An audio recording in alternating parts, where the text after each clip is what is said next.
மாண்புமிகு தமிழ்நாட்டுடைய முதலமைச்சர் அவர்களுக்கு மத்திய மாநில அரசுடைய உறவுகளை பேணி காப்பதில் அவர் 100% தோல்வி அடைந்ததைத்தான் தற்போது தமிழகம் வளர்ச்சி திட்டங்களை பெற முடியாமல் இன்றைக்கு பல்வேறு நிலைகளிலே நாம் பின்தங்கி கொண்டிருக்கிறோம். மத்திய மாநில அரசினுடைய உறவுகள் எப்படி இருக்க வேண்டும் என்று சொன்னால், ஒரு குடும்பத்திலே மக்களாகிய அந்த குழந்தைகளை காப்பாற்றுவதற்கு தந்தையினுடைய வருமானமும் தாயினுடைய அன்பும் இரண்டர கலந்து அந்த மக்களாகிய குழந்தைகளுக்கு கொடுக்கிற போதுதான் அந்த குடும்பம் என்கிற நாடு சுபிட்சமாக வளர்ச்சி அடைய முடியும். அதை விடுத்து தாய்க்கும் தந்தைக்கும் உள்ள அந்த உறவுகளிலே இடைவெளி ஏற்பட்டு விவாகரத்து கேட்டு தாயும் தந்தையும் போராடி கொண்டிருந்தால் அந்த குழந்தையை நாம் அனாதையாக ஆதரவற்றவராக ஒரு நிலை உருவாகக்கூடியதை நாம் எண்ணி பார்க்க வேண்டும்.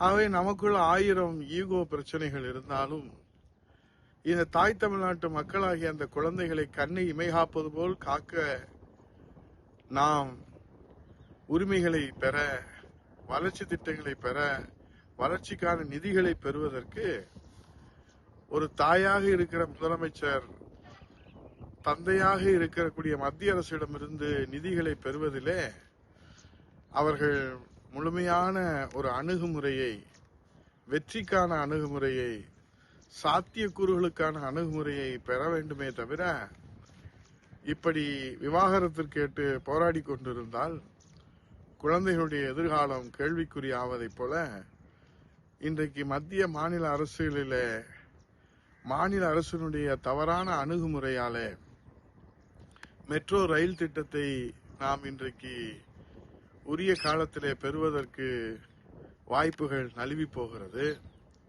மேகதாது அணை கட்ட போகிறோம் என்று அங்கே தீர்ப்பை பெறுகிறார்கள். இங்கே முல்லை பெரியாறிலே புதிய அணை கட்டுவோம் என்று அங்கே சூளுரை ஏற்கிறார்கள். கச்சத்தீவை தாரை வார்த்ததை இன்றைக்கு மீட்க முடியாமல் மீனவர்கள் தினந்தோறும் கைது செய்யப்பட்டுக் கொண்டிருக்கிறார்கள்.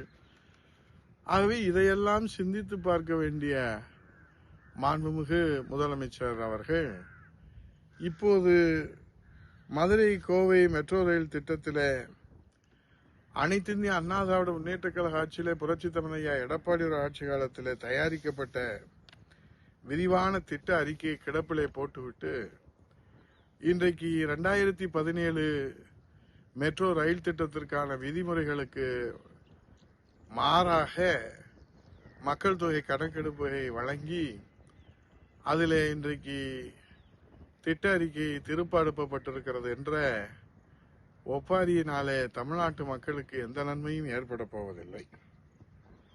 ஆகவே இன்றைக்கு நம்முடைய உரிமைகளாம் இழப்பது ஒரு புறத்திலே இருந்தாலும் மெட்ரோவை நாம் கோட்டை விட்டோம், மேகதாதுவை நாம் கோட்டை விட்டோம், முல்லை பெரியாரை கோட்டை விட்டோம், கச்சத்தீவை கோட்டை விட்டோம்.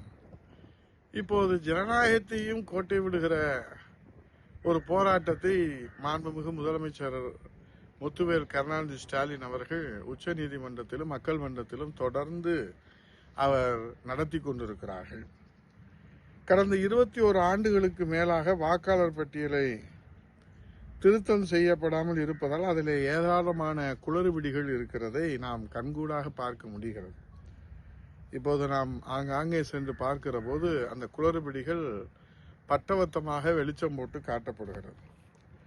தேர்வு வைக்கும் முன்பே எத்தனை பேர் பெயில் ஆவார்கள் என்று மனக்கணக்கு போட்டு தேர்வை எதிர்ப்பது என்பது எப்படி குழந்தைத்தனமானதோ அதே போலதான் எஸ்ஐஆரை எதிர்ப்பது என்பது இன்றைக்கு தேர்வுக்கு செல்லாமலேயே தேர்வு பயத்தாலே எப்படி குழந்தை அடம்பிடிக்குமோ அதே போல தேர்தல் பயத்தாலே திமுக இன்றைக்கு குழந்தை போல் அடம்பிடித்துக் கொண்டிருக்கிறது. ஆகவே இந்த வாக்காளர் பட்டியல் சிறப்பு தீவிர திருத்தம் தமிழகத்திலே 1 கோடி பேர்கள் ஓட்டுரிமையை இழப்பார்கள் என்று சிலர் அச்சுறுத்துகிறார்கள். இறந்தவர் பெயரை வாக்காளர் பட்டியலிருந்து நீக்காமல் இருப்பது, ஒருவர் பெயரே பல இடங்களிலே இடம்பெறுவது, ஒருவரே வேறு ஒரு தொகுதியிலே ஓட்டுரிமை பெற்றிருப்பது என வாக்காளர் பட்டியலில் ஏகப்பட்ட குளறுபடிகள் இருப்பதை நாம் இப்போது களப்பணியின் மூலமாக பட்டவத்தமாக அறிய முடிகிறது சாட்சிகளோடு. இதிலே கோடிக்கணக்கானவர்களின் வாக்காளர் அடையாள அட்டையிலே அவர்களுடைய முகம் அடையாளம் காண முடியாத வகையிலே பழைய புகைப்படம் இடம்பெற்றிருப்பதையும் நாம் களத்திலே பார்க்கிறோம். இதை சீர்படுத்த தேர்தல் கமிஷன் எடுத்திருக்கிற நடவடிக்கையை அனைத்து இந்திய அண்ணா திராவிட முன்னேற்ற கழகம் வரவேற்கிறது. இதை சீர்படுத்த தேர்தல் கமிஷன் நடவடிக்கை எடுக்கிற போது சில அரசியல் கட்சிகள் பெருமளவு ஓட்டு இழப்பு ஏற்பட போவதாக கொந்தளிக்கின்றார்கள். ஆகவே இது எதை காட்டுகிறது? சுதந்திரமான வாக்காளர் பட்டியல் வெளியிடுவது என்பது தேர்தல் ஆணையத்தினுடைய கடமை. அந்த வரைவு வாக்காளர் பட்டியலை நாம் பெற்று அதற்கு பிறகு அந்த சீர்திருத்தங்களில் இருக்கக்கூடிய நிறை குறைகளை நாம் அலசி ஆராய்ந்து தேர்தல் ஆணையத்திற்கு சுட்டிக்காட்டுகிற போது அதில் நாம் சுதந்திரமான நியாயமான தகுதியுள்ள ஒருவர் கூட வாக்காளர் பட்டியலில் விடுபடக்கூடாது, தகுதி இல்லாத ஒருவர் கூட வாக்காளர் பட்டியலில் இடம்பெறக்கூடாது என்ற கொள்கையிலே இன்றைக்கு ஜனநாயக ரீதியாக கட்சி நடத்துகிற அனைவருமே நாம் அதை சிந்தித்து சீர்தூக்கி பார்க்க வேண்டிய நேரமும் காலமும் இது.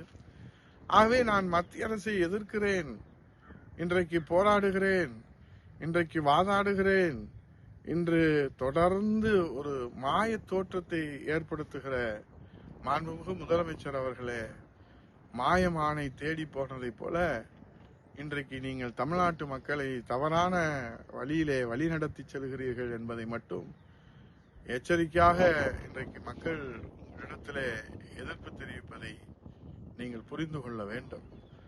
ஆகவே வளர்ச்சி திட்டங்களை கோட்டை விடுவதற்காக உங்களை மக்கள் கோட்டையிலே அமர்த்தவில்லை.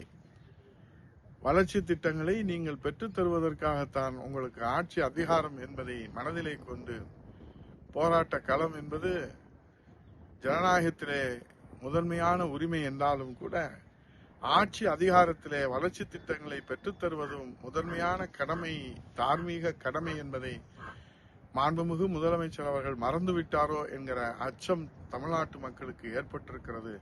இதற்கு ஒரே விடிவு காலம் புரட்சி தமிழரையா எடப்பாடியுடைய தலைமையிலே மீண்டும் ஜனநாயகத்தை அடித்தளமாக வைத்து மக்களாட்சி மலர வேண்டும் என்று தமிழ்நாட்டு மக்கள் தீர்ப்பளிப்பதற்கு தயாராகிவிட்டார்கள் என்பதை சொல்லி விடைபெறுகிறேன். நன்றி, வணக்கம்.